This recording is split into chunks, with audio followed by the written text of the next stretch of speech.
ГСП онлайн. Городские новости сейчас. Вторник, 11:00, поле в спорткомплексе «Нефтяник». Финальные футбольные игры в рамках детской спартакиады воспитанников разных спортшкол. В первый день, в понедельник, на газон к воротам вышли начинающие шахматисты, 3 команды баскетболистов, боксеры, ну и, конечно же, футболисты. Разумеется, до финала дошли не все. Шахматы у нас попались ребята довольно-таки молодые, то есть там 7-8 лет, самые младшего возраста они были, им, конечно, тяжело было. Остальные команды более-менее заряженные такие, особенно боксеры очень хорошо себя проявляют, тренера у них такие активные. Ну, футболисты, получается, самые подготовленные к этому полю, потому что уже тренируемся здесь 3 недели. Ну а как тут не стараться, когда тренер, на пару дней забыв о ринге, учит своих подопечных делать пасы в ворота соперников?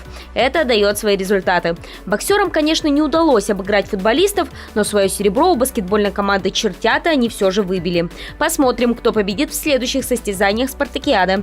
Там все решат не сила и сноровка, а ум и усидчивость. Дальше ребятам предстоят турниры по шахматам и шашкам.